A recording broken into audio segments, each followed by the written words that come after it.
Ang taong sakim ay kadalasang inuuna ang kanilang mga sariling kagustuhan kaysa sa kapakanan ng iba. Ang pag-uugaling ito ay maring ipakita sa iba't ibang paraan, lalo na pagdating sa pera. Ito ay maaring humantong sa mga negatibong bagay, gaya ng pagkasira ng relasyon ng mag-asawa, magpamilya at magkakaibigan.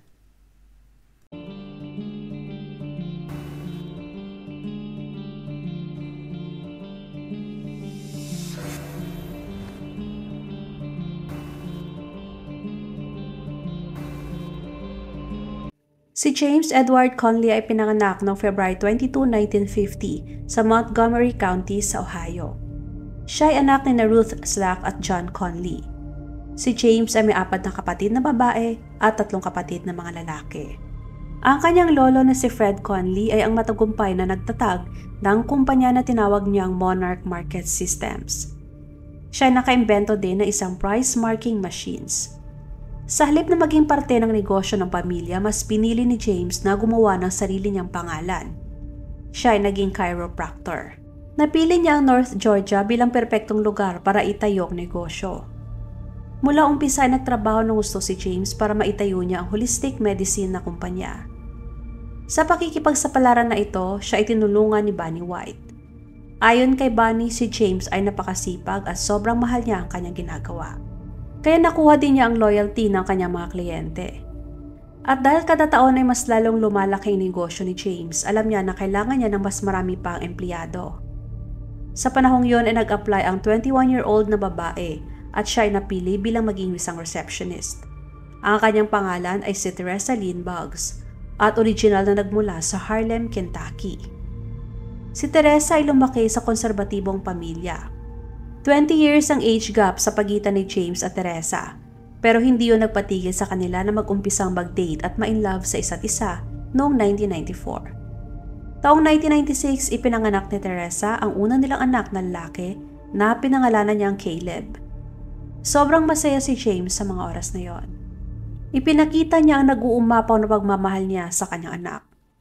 Simula noon ay naging abala na si Teresa sa pag-aalaga ng kanilang anak na isinabay pa niya sa kanyang mga trabaho. Makalipas ang 1 taon ay nagpakasal sina James at Teresa. Nagbukas din sila ng bagong kumpanya na Alpha Wellness Center sa Dalton, Georgia, kung saan ay naging therapist naman si Teresa. Bilang kaibigan na rin ng mag-asawa, nasaksihan ni Bonnie kung paano kasipag at professional sa trabaho sila James at Teresa. Taong 2000 ay ipinanganak ang pangalawang anak nila na babae na si Allison. Di nagtagal ay lumipat ang pamilya sa mas malaki, maluwag at mahal na bahay sa tahimik na bayan ng Ringgold, Georgia. Naging masaya at stable ang buhay ng pamilya Conley, lalo na at wala silang problema sa pera. Ang kanilang mga anak ay pinuno din nila ng pagmamahal at inalagaan ng mabuti. Isang araw na isipan ni James na lumapit kay Tom Drew na isang insurance agent para kumuha ng $500,000 na life insurance policy. At si Teresa ang natatang beneficiary niya sa nasabing insurance. Pinasecure din niya ang kanilang bahay. Ngunit sa paglipas ng panahon, ang kanilang picture-perfect na pagsasama ay paunti-unti nang kumukupas. Dahil naging usap-usapan sa kanilang wellness center na mayroong pagtataksil sa samahan ng mag-asawa. Sa katagalan ay nalaman din ng lahat ang tungkol dito. Dagdag pa doon ay nagsimula na rin sila na magkaroon ng problema sa pera noong bigla na lamang nagkasakit si James. Siya ay na-diagnose na may Lyme disease kaya hindi na rin ito nakapagtrabaho. Hindi nagtagal ay nabuntis ulit si Teresa sa pangatlo nilang anak, ngunit sa kasamaang palad ay nalaglag ang bata. Na-depress si Teresa at hindi na rin niya napagtuunan ng pansin ang kanilang mga negosyo. Bilang resulta ay dumami ang kanilang mga utang. Nalulong din si Teresa sa ipinagbabawal na gamot.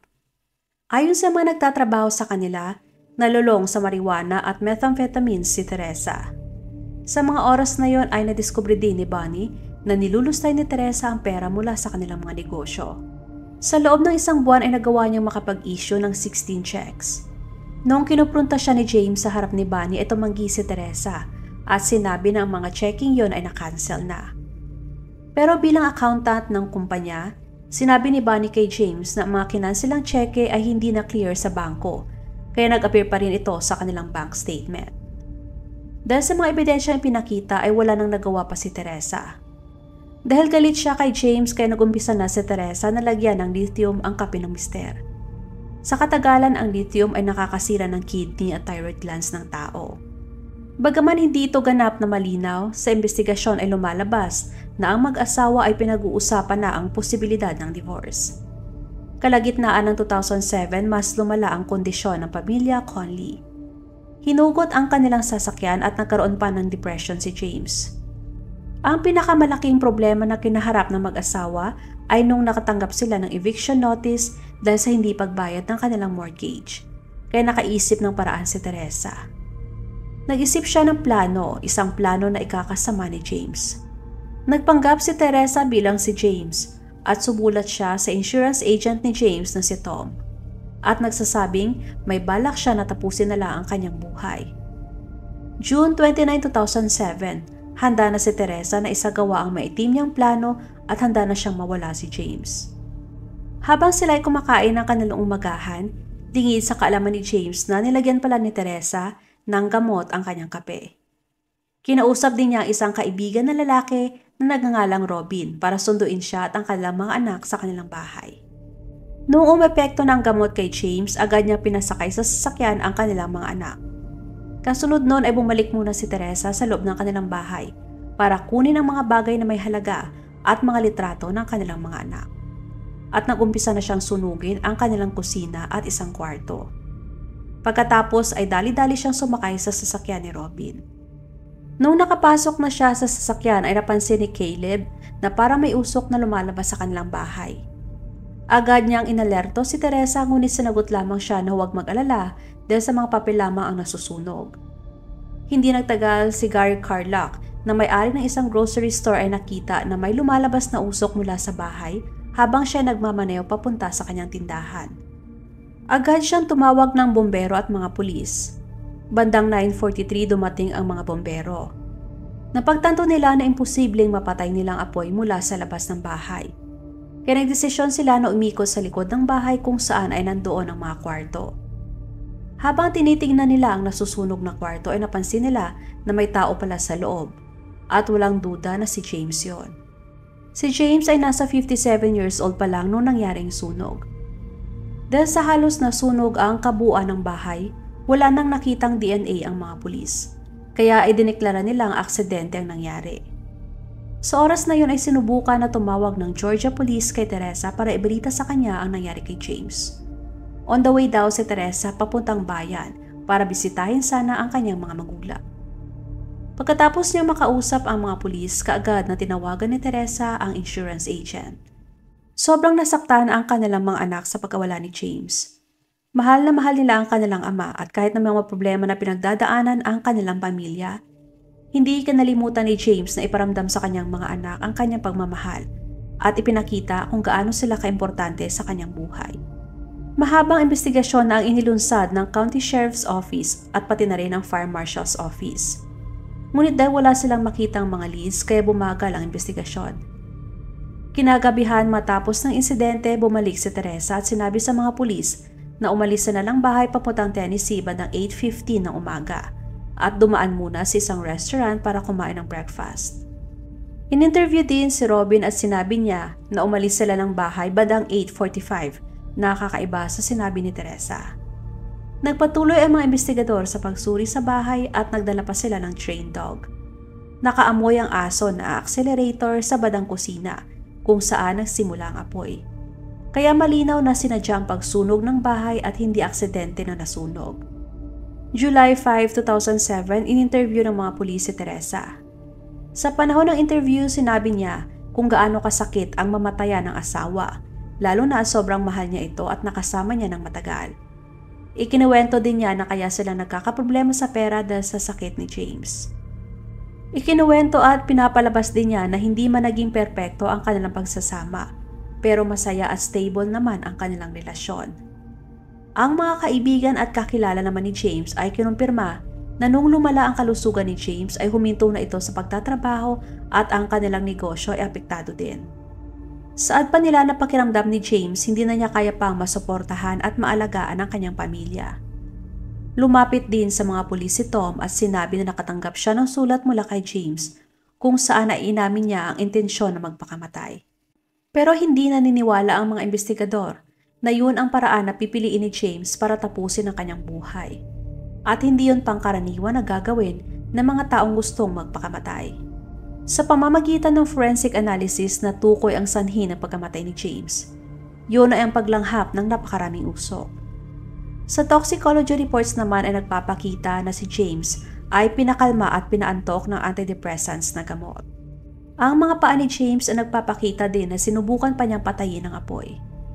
Kaya malakas ang pakiramdam ng mga pulis na ang kasong ito ay hindi lamang arson kundi homicide. Muling in-interview ng mga pulis si Robin dahil sa pagkakaiba sa oras na sinabi nila ni Teresa. Ang kasunod na gagawin ng mga investigadora ay makuha ang footage mula sa restaurant kung saan ay sinabi ni Teresa na sila ay kumain ng breakfast. Sa mga larawan ay nagpapakita na dumating sila ni Teresa at kanyang mga anak sa restaurant bandang 9:17 ng umaga noong araw na yon. Ang restaurant ay 10 minutes lamang ang layo mula sa kanilang bahay. Habang patuloy na nag-iimbestiga ang mga pulis sa timeline ng pangyayari, nadiskubre nila na nasa loob pa ng bahay si Teresa nung nag-umpisa ng apoy sa kanilang bahay. Bilang resulta, kumuha ng search warrant ang mga pulis para sa kanilang family home. Nung nandun na sila, nakita nila ang napakaraming mga personal na gamit ng pamilya na itinago sa garahe. Nakakuha din ang mga pulis ng divorce papers na parang hindi pa na-filed. Nakakita din sila ng life insurance policy at home insurance policy. Habang nakatuon ang atensyon ng mga investigador kay Teresa, nalaman nila na nakunan siya sa pangatlo nilang anak, nagka-depression at nalulong sa ipinagbabawal na gamot. Simula noon, naging prime suspect na si Teresa. In-interview din ng mga investigador ang kanilang mga empleyado at ikinuwento nila ang problema sa pera at pagtataksil ng mag-asawa. Sa pangalawang interview ni Teresa sa mga detectives, naging defensive na siya at nag-iba na ang kanyang mga salaysay. Bigla na lang naging violenteng mister si James. Tinanong din si Teresa ng mga detectives kung ano-anong mga gamot na iniinom ng kanyang mister. Noong una, isinulat pa niya ang mga gamot nang walang reklamo at walang pag-alinlangan. Kasunod noon ay tinanong siya kung saan sa mga gamot na yon ang nagpapaantok kay James. Pero bigla na lang nakalimutan ni Teresa ang pangalan ng gamot. Pagkatapos ay tinanong siya ng mga investigador tungkol sa halaga ng life insurance ni James, na ayon kay Teresa ay wala siyang balak na alamin kung magkano, kaya hindi rin niya alam. Kasunod noon ay sinabi sa kanya ng mga investigador na may nadiskubring accelerant sa crime scene. Para maprotektahan ang kanyang sarili, sinabi niya na si James ay nagpipintura sa kanilang bahay ilang araw bagong nangyaring insidente. Na ayon kay Teresa, maaaring dahil nga sa accelerator kaya nasunog ang bahay. Saad pa ni Teresa na sabay silang umiinom ng kape ni James kada umaga. Kaya doon na pumasok sa isip ng mga detectives na maaaring hinaluan niya ng sedatives ang kape ni James. Pero bilang depensa naman niya sa sedatives, sinabi niya sa mga investigador na ilang buwan nang hindi nagkakape si James kada umaga. Nakasalungat sa sinabi niyang sabay sila nagkakape kada umaga. Sa mga oras na yon, ang tanging meron lamang ang mga investigador ay circumstantial evidence. Hanggang sa isa sa mga investigador ang nagmungkahi na magsagawa ng polygraph test. At para ipakita sa mga investigador na wala siyang kinalaman sa pagkamatay ni James, agad siyang sumang-ayon na magpa-polygraph test. Pero bago isagawa ang nasabing test, kinakailangan muna niyang pumirma sa written stipulation na nakasaad na kung bumagsak siya sa test, maaring gamitin yon ng mga pulis laban sa kanya sa korte. Sa mga oras na yun, hindi na ang sunog ang naging alalahanin ni Teresa. Natatakot na din siyang malaman ng mga detectives na may mga nakarelasyon siya na hindi alam ni James. Kaya inalam muna ni Teresa kung gaano karaming impormasyon ang kukunin at itatanong sa kanya. Nung lumabas ng resulta ng test, di maipagkakaila na 100% na nagsisinungaling si Teresa. Dahil sa nadagdag na ebidensya noong July 9, 2007, si Teresa na 34 years old na mga oras na yon ay kinasuhan ng malice murder, murder with intent at 2 counts ng first-degree arson. Ayon sa kanyang abogado, plinano ng mag-asawa na sunugin ang kanilang bahay dahil may insurance naman ito para makatulong sa problema nila sa pera. Ang kanilang mga anak na si Caleb na sa mga oras na yon ay 11 years old pa lamang at si Allison na 6 years old naman ay inilagay sa pangangalaga ng Georgia Division of Children and Family Services. Noong July 16, in-interview si Caleb ng mga detectives. Ikinuwento niya man nangyari noong umagang yon at ang pagbalik ni Teresa sa kanilang bahay habang sila ay nag-aantay sa loob ng kotse. Kalaunan ay pinayagan ang kanilang mga lolo't lola na makuha ang kustodiya ng dalawang bata. Naging mabait din ang korte kay Teresa at pinayagan siya na bisitahin ang kanyang mga anak. Habang nag-aantay ng kanyang paglilitis sa korte ay pinayagan si Teresa na makapagpiyansa para pansamantalang makalabas ng kulungan. Sa isang kondisyon, kinakailangan niyang tumira sa bahay ng dating police chief na si Tim Henderson. Kalagitnaan ng January 2008 nung sinuri ng Georgia Bureau of Investigation ng bahay, ay kinasuhan si Teresa dahil sa misdemeanor, marijuana possession at saka inaresto. Makalipas ang ilang araw ay muli siyang pinalabas ng kulungan. Pero ilang sandali lang ay kinasuhan ulit siya ng drug-related objects, driving with a suspended license, at no insurance at headlight violation. Pero siya ay nakalabas ulit dahil sa piyansa. Kasundot noon ay hinarap ng mga pulis kay Teresa ang mga ebidensya laban sa kanya at nilinaw sa kanya na ipapatawag ang kanyang mga anak para magtayong witness para mag-testify laban sa kanya. Ang kanyang defense lawyer ay humiling sa District Attorney's Office para sa plea deal.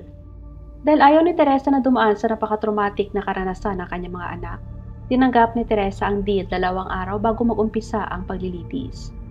December 10, 2010, nagsimula ang paglilitis. Tinanong si Teresa ng judge kung siya ba ay aamin na guilty sa kasong aggravated homicide.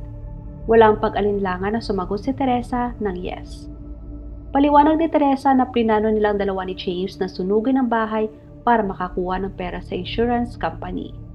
Pero wala siyang balak na saktan ng kanyang mister o patayin. Nagmakaawa pa siya sa korte na babaan ang kanyang magiging sentensya. Siya ay naging guilty sa kasong first-degree arson. Si Teresa ay sinentensyahan ng life imprisonment na may posibleng parole matapos ang 30 years. Siya ay eligible for parole sa taong 2041 at sa edad na 67.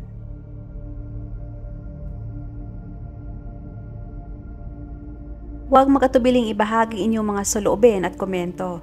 And please huwag kalimutang mag-like and subscribe sa aking channel kung hindi mo pa nagagawa. Magkita-kita tayo ulit sa aking susunod na video. Maraming salamat!